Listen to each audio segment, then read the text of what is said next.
नमस्कार मित्रों, वंदे मातरम। मैं प्रियम व्यास एक बार फिर से आप सभी के सामने हाजिर हूँ आज एक नया एजुकेशनल वीडियो लेकर। देखिए मित्रों, पिछले वीडियो में हमने चर्चा की थी इतिहास के प्रसिद्ध युद्ध पार्ट फर्स्ट। अभी हम पार्ट 2 लेकर के आए हैं, इतिहास के प्रसिद्ध युद्ध। इसमें हम युद्ध के साथ साथ महाराणा प्रताप के बारे में भी कुछ युद्ध से संबंधित जानकारी आपको बताएंगे। दूसरी चीज मैं बता दूं, पिछले वीडियो के अंदर हमने एक प्रश्न पूछा था कि रानी पद्मिनी के पास में जो तोता था उस तोते का नाम क्या था। तो देखिए मित्रों, उसका सही नाम था हीरामन तोता। तो राइट आंसर आप बिल्कुल नोट कर लें, सही उत्तर जाएगा हीरामन तोता।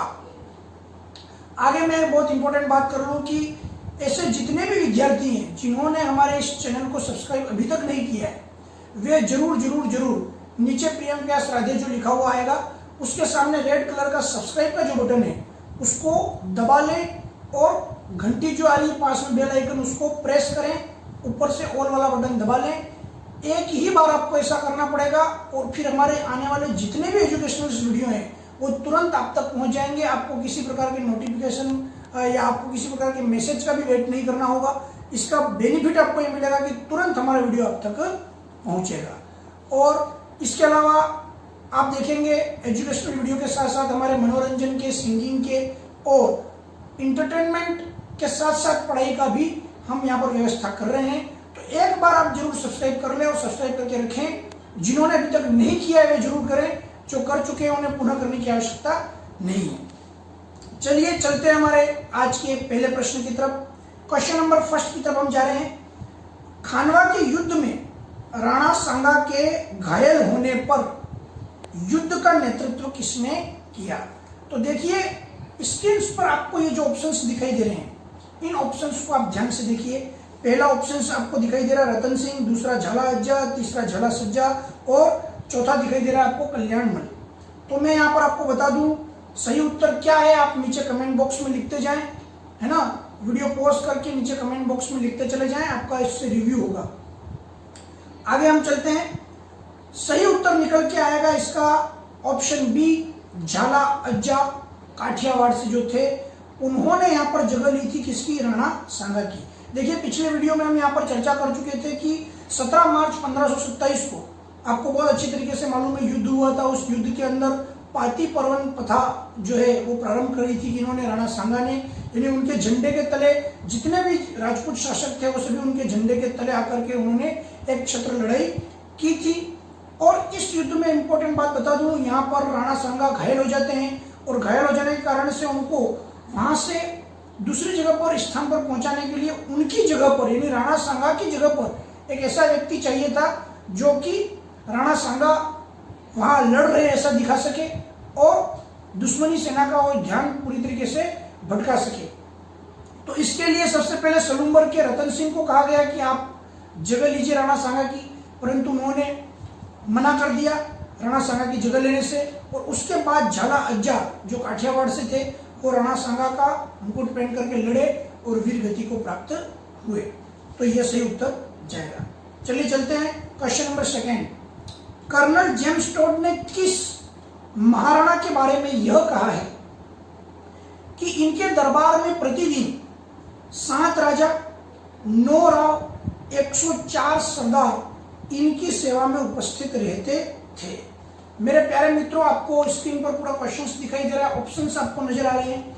मैं एक चीज क्लियर आपको कह दूं, इसका सही उत्तर जाएगा ऑप्शन सी, महाराणा सांगा। देखिए महाराणा सांगा इतने बड़े विशाल साम्राज्य के अधिकारी थे और मैंने आपको पहले ही बताया कि वो इतने अधिक युद्ध लड़े थे कि उनके एक हाथ, एक पैर, एक आंख क्षतिग्रस्त हो गई थी और अधिकांश युद्ध में उन्होंने जीत हासिल भी की थी। तो लगातार ये जितने छोटे राव शासक वगैरह जो है ये सभी इनके दरबार में प्रतिदिन सेवा के लिए उपस्थित होते थे। तो सही उत्तर क्या जाएगा, ऑप्शन सी, महाराणा सांगा। चलते आगे नेक्स्ट क्वेश्चन, क्वेश्चन नंबर 3। 1572 में अकबर के द्वारा महाराणा प्रताप को समझाने हेतु भेजे गए शिष्टमंडल में से अंतिम व्यक्ति कौन था। तो देखिए 4 ऑप्शन दिखाई दे रहे हैं आपको स्क्रीन पर, जलाल खां, मानसिंह, भगवंत दास और टोडरमल। तो मैं आपको एक चीज बता दूं, ये पूछ रहा है कि अंतिम अंतिम शिष्टमंडल का अंतिम व्यक्ति कौन था? तो ऑप्शन यहां पर जाएगा ऑप्शन डी, टोडरमल। इसके लिए ट्रिक है, जेएमबी टाउन हॉल में आप सभी मित्र अच्छी तरीके से जानते हैं कि उदयपुर के अंदर जो आपका जोधपुर मिष्ठान भंडार है, जेएमबी, वो टाउन हॉल के सामने कचौरियों के और कई प्रकार के मजे आपने वहां लिए होंगे, मिठाइयों के भी। तो इसी के माध्यम से आप इसको पढ़ सकते हैं। जेएमबी टाउन हॉल में है, तो ऊपर वाला जो जे आ गया जलाल खां आ गया आपका, उसके अंदर आपका नेक्स्ट आ गया एम मतलब मानसिंह आ गया, बी मतलब भगवान दास आ गया, और टाउन हॉल का जो टी आ रहा है वो आ गया आपका टोडरमल। तो ये पूरा क्रम था। पहले आपको दिख रहा है जे पर जलाल खां, वो आया था 1572 के अंदर, और बाकी के जो तीनों हैं मानसिंह, भगवान दास और लास्ट का टोडरमल, ये आए थे 1573 में। तो पूछा क्या गया था, अंतिम कौन गया था? तो सही उत्तर बिल्कुल क्या जाएगा आपका, Todarmal, option D. Question number 4, Maharana Sanga की छतरी कहां स्थित है? तो देखिए मेरे प्यारे विद्यार्थियों, मैं आपको एक चीज स्पष्ट कर देना चाहता हूं कि इनकी जो छतरी है वो मौजूद है मांडलगढ़ में, जो कि भीलवाड़ा के अंदर पड़ता है, और यहीं पर इनका क्या किया गया था, दाह संस्कार भी किया गया था, और इसी कारण से उसी जगह पर उनकी क्या बनाई गई है, छतरी बनाई गई है। किसकी बनाई गई है? महाराणा सांगा की। तो मांडलगढ़ भीलवाड़ा के अंदर इनकी छतरी आपको देखने को मिलेगी। ऑप्शन ए यहाँ पर राइट जाएगा। क्वेश्चन नंबर 5 की तरफ चलते हैं। महाराणा प्रताप का घोड़ा चेतक का चबूतरा कहाँ स्थित है? मेरे प्यारे विद्यार्थियों, देखिए घोड़ा जो चेतक घोड़ा है, इतना स्वामी भक्त घोड़ा था, आप सभी उसकी मिसाल जानते हैं। पूछा यह जा रहा है कि उस चेतक घोड़े की जो समाधि है वो समाधि कहाँ पर स्थित है? तो मैं आपको क्लियर यहाँ पर, यानी कि उसका जो चबूतरा है वो चबूतरा कहाँ स्थित है, तो बिल्कुल क्लियर उत्तर निकल के आएगा ऑप्शन बी, बलीचा। जी हाँ, बलीचा आपको मालूम है उदयपुर में बलीचा है, वो वहीं पर उसी जगह पर एक घोड़े की स्वामी भक्ति को देखते हुए वहां पर उनका क्या बनाया गया है, चबूतरा बनाया गया है। और आप अच्छे तरीके से जानते हैं कि अब तक के इतिहास में चेतक जैसा स्वामी भक्त घोड़ा न हुआ है और न शायद आगे होगा।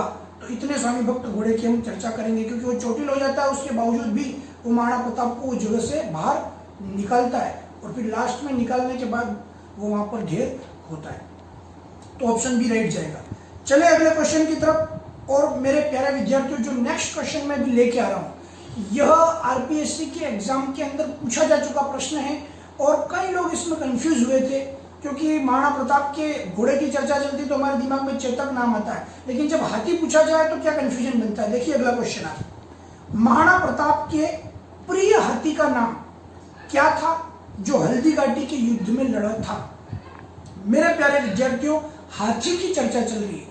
ज्यादातर लोग आप देखेंगे ऑप्शन के अंदर चेतक भी दिया जाता है, तो अधिकांश लोग चेतक पर क्लिक करके आ जाते हैं, राइट करके आ जाते हैं, गोला भर के आ जाते हैं। परंतु आप ध्यान रखें, चेतक घोड़ा था, पूछा जा रहा है हाथी, तो हाथी उनका स्वामी भक्त हाथी था, राम प्रसाद हाथी। इतना अधिक स्वामी भक्त और इतना ताकतवर हाथी था कि इसको 18 अलग अलग हाथियों ने मिलकर के घेरा था। चारों तरफ से घेरने के बाद ये कहीं जाकर के चंगुल में आया था, बाकी ये अकबर के चंगुल में नहीं आया था। और जब इसको कैद करके ले जाया गया था तो वहां पर इसकी स्वामी भक्ति की मिसाल आप देखिए। इसके सामने 56 प्रकार के भोज रखे गए, इसके सामने हर प्रकार का अच्छा पकवान रखा गया, परंतु इसने अकबर का कोई भी चीज बिल्कुल सूंघी भी नहीं, और भूखे रहते हुए इसने अपनी जान दे दी, परंतु वहां का कुछ भी उसने खान पान ग्रहण नहीं किया। महाराणा प्रताप के प्रति इतनी इसकी स्वामी भक्ति थी, जिसको बाद में जब इसको अकबर जो है ले लेता है तो राम प्रसाद से नाम बदलकर पीर प्रसाद कर देता है।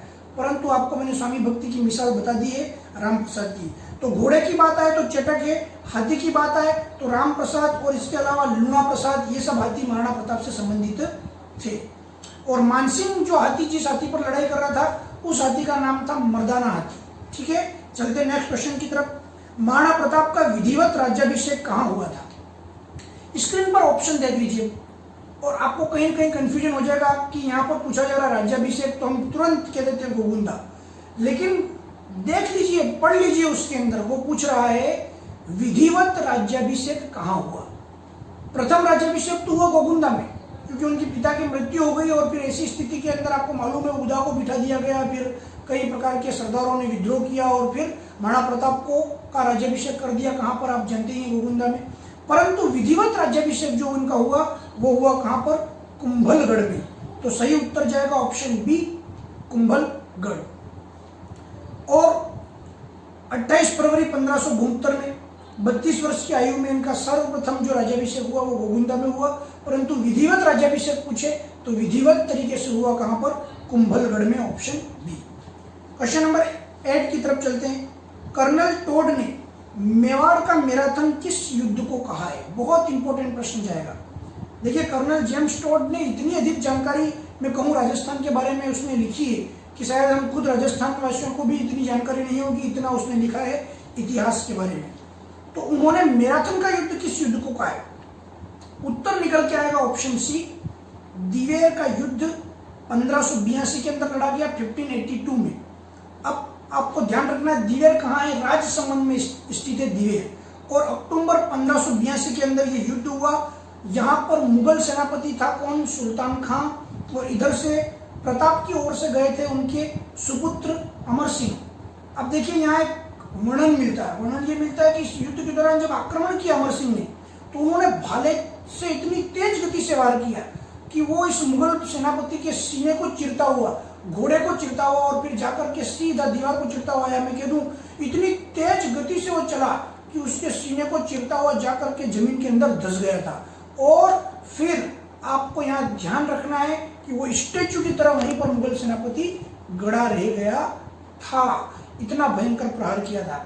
और आपको मालूम है बेलोल खां के ऊपर महाराणा प्रताप ने इतना जबरदस्त वार किया था कि उनको सिर से काटता था और घोड़े सहित 2 भागों में काट दिया था। यानी सिर पर वार किया और उस बेलोल खां, जो कि बेलोल खां के बारे में कहा जाता है इतना विशाल और इतना हट्टा कट्टा सेनापति था, खूंखार सेनापति था, उसको सर पर वार किया, सर से लेके घोड़े तक पूरे 2 टुकड़ों में काट दिया था महाराणा प्रताप ने बेलोल खां को। और इधर अमर सिंह ने किसको, आपको मालूम है मुगल सेनापति सुल्तान खां को। अब आपके दिमाग के अंदर एक जिज्ञासा आ रही होगी, उस जिज्ञासा को मैं संतुष्ट कर देता हूं, सुनिएगा। दिवेर के युद्ध को कर्नल टोड ने आखिर क्यों कह दिया मैराथन का युद्ध? इसके पीछे एक कारण है। यूनान के अंदर एक स्थान है, आपको ध्यान रखना है, थर्मोपोली और मैराथन।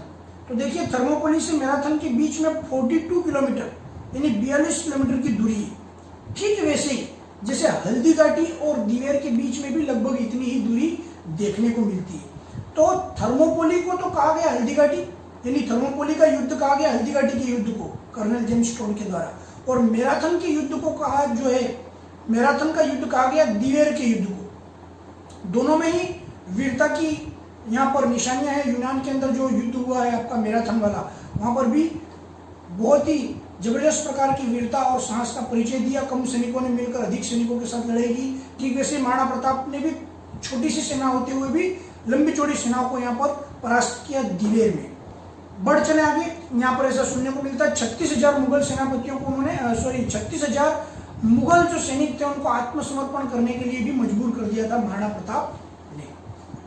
क्वेश्चन नंबर 9 की तरफ चलते हैं। दिवेर युद्ध के बाद महाराणा प्रताप ने अपनी राजधानी किसको बनाई? तो ध्यान रखना है दिवेर युद्ध के बाद किसको बनाई, आइडिया लगाइए। ऑप्शंस आपके सामने स्क्रीन पर। सही उत्तर निकलेगा आपका ऑप्शन नंबर बी, चावंड।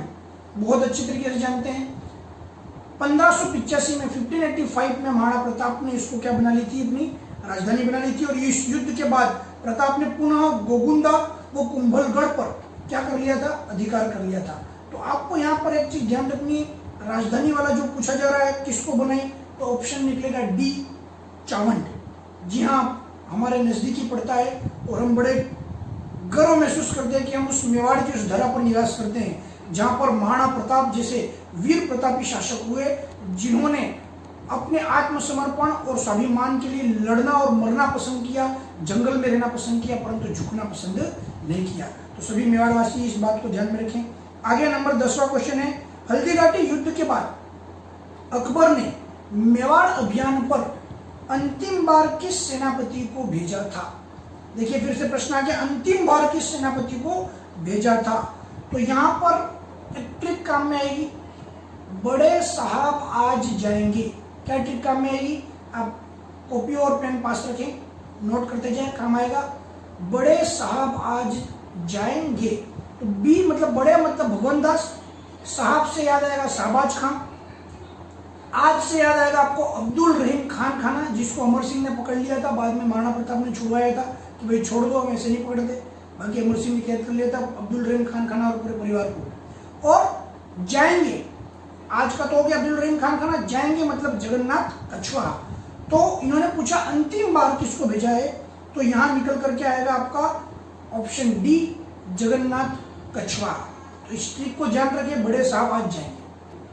देखिए मेरे प्यारे विद्यार्थियों, इसमें एक बात और ध्यान रखें आप, इससे पहले भी एक सवाल आया जिसके अंदर मैंने आपको जेएमपी टाउन हॉल वाली ट्रिक बताई। वह शिष्टमंडल भेजा गया था इस हल्दीघाटी युद्ध से पहले कि भाई हमसे संधि कर लो, युद्ध ना हो, संधि कर लीजिए, उसके आधार पर भेजा गया है। हमारी गुलामी स्वीकार करो ये करके भेजा था, ठुकरा दिया था। तो वो हल्दीघाटी युद्ध के पहले, और अभी जो प्रश्न पूछा गया जगन्नाथ कछवाहा वाला, वो हल्दीघाटी युद्ध के बाद की घटना है, उसके बाद भेजे गए, ये पूरा क्रम है। तो दोनों की ट्रिक बता दी, दिमाग में रखें। जेएमबी टाउन हॉल हल्दीघाटी युद्ध से पहले की ट्रिक, हल्दीघाटी युद्ध के बाद क्या है आपका, बड़े साहब आज जाएंगे। चले हमारे इस डोज 11 के लास्ट क्वेश्चन की तरफ, क्वेश्चन नंबर 11 बिल्कुल देख लीजिए, ध्यान से गौर से देख लीजिए, स्क्रीन पर दिखाई दे रहा होगा। सुमेर गिरी, या फिर क्या कहा जाता है इसको, गिरी सुमेर या जेतारण का युद्ध किनके मध्य हुआ था? बड़ा फेमस युद्ध रहा है गिरी सुमेर युद्ध। आपको ध्यान रखना है, यहां सही आंसर निकल के आएगा ऑप्शन सी, मालदेव तथा शेर शाह सूरी के बीच। विश्व प्रसिद्ध ये युद्ध हुआ है 1544 के अंदर। इस युद्ध को इतिहास के अंदर दर्ज किया गया 1544 में, और इसमें मालदेव के जो सेनापति थे जेता और कुंपा, ये जेता और कुंपा जो आपको ध्यान में रखना है, ये वीर गति को प्राप्त हुए हैं। और इस युद्ध के अंदर शेरशाह सूरी को जीतने में इतना जोर आया, यानी मैं कह दूं वो हारते हारते रह गया। वो मालदेव के साथ इस युद्ध को करने तो चला आया था, लेकिन युद्ध के दौरान उसको लग गया था कि भाई अब हमारी हार हो सकती है, यानी मर तपड़ कर वो युद्ध जीता था। और उसने कथन कहा था, जो प्रसिद्ध कथन है, क्या कहा था उसने, कि एक मुट्ठी भर बाजरे के लिए आज मैं हिंदुस्तान की बादशाहत खो देता। तो देखिए क्या कह रहा है वो, बाजरा शब्द क्यों कह रहा है, मुट्ठी भर बाजरा क्यों कह रहा है, मारवाड़ के तरफ वो इशारा कर रहा है। बाजरा मतलब मारवाड़ यानी सूखा प्रदेश। तो उस मुट्ठी भर बाजरे के लिए मैं दिल्ली की बादशाह खो देता, क्योंकि वो दिल्ली का बादशाह था उस समय पर। और अगर मालदेव उसको हरा देते तो उसकी किरकिरी हो जाती। तो ये इस प्रकार की अपना डोज 11 के 11 क्वेश्चंस प्यारे मित्रों आज यहाँ पर क्या हुए, समाप्त हुए। आप लगातार हमसे जुड़े रहें, रेगुलर हम एजुकेशनल वीडियो लेकर के आपके समक्ष आते रहेंगे। कुछ इंटरटेनमेंट के मैं कहूँ सॉन्ग और संगीत से रिलेटेड चीजें भी हम लेकर के आते रहेंगे, कुछ महत्वपूर्ण बातें लेकर भी आते रहेंगे। एक बार आप सब्सक्राइब करके जरूर रख लें। आपको इतना ध्यान रखना है, चैनल को केवल एक ही बार आपको सब्सक्राइब कर लेना है, इसके बाद आपको दोबारा सब्सक्राइब करने की आवश्यकता नहीं पड़ेगी। वीडियो आते ही तुरंत आप तक पहुंच जाएगा। आज का जो होमवर्क का प्रश्न है उसको आप नोट कर ले। महाराणा प्रताप की छतरी कहां पर स्थित है? आपको उत्तर इसको बताना है कि महाराणा प्रताप की जो छतरी है वो कहां पर स्थित है। मैं आपको चाहूं तो ऑप्शन भी दे सकता हूं, चित्तौड़गढ़, मांडलगढ़, बांडोली या बलीचा। आपको बिल्कुल सही तरीके से नीचे कमेंट बॉक्स के अंदर इस होमवर्क वाले प्रश्न का उत्तर जरूर कमेंट करना है। हम देखना चाहेंगे कि आपका जो नॉलेज है वो कहाँ तक पहुँचा है और कहाँ तक पहुँचाना है हमें, उस चीज़ को भी हम देखेंगे। जुड़े रहें हमारे साथ, लगातार इस वीडियोस को आप देखते रहें, अध्ययन कार्य करते रहें। और भी हम कुछ नई वीडियोस लेकर आने की तैयारी में हैं। प्लस अधिक से अधिक लोगों तक, अधिक से अधिक विद्यार्थियों तक इस वीडियो को पहुंचाने में हमारी सहायता जरूर करें, प्रत्येक विद्यार्थी की सहायता करें। धन्यवाद। वंदे मातरम। भारत माता की जय। जय मां सरस्वती। हेलो मेरे प्यारे मित्रों एवं विद्यार्थियों, YouTube पर प्रियंक व्यास राधे के नाम से मेरा चैनल सर्च करें और उस पर क्लिक करते ही आपको नीचे रेड कलर का सब्सक्राइब का बटन दिखेगा, इसे दबा लें। दबाते ही सब्सक्राइब हो जाएगा। पास में जो बेल आइकन दिखाई दे रहा है उसे प्रेस करें। ऊपर ऑल वाला जो है उस ऑप्शन उसको सेलेक्ट कर लें ताकि हर एक वीडियो आप तक आता रहेगा। और यहाँ पर लाइक वाला बटन दबा दें और पास में मौजूद शेयर बटन से सब जगह पर इसे फैला दें। एक बार ही आप सब्सक्राइब करेंगे, एक व्यक्ति एक बार सब्सक्राइब जरूर करें।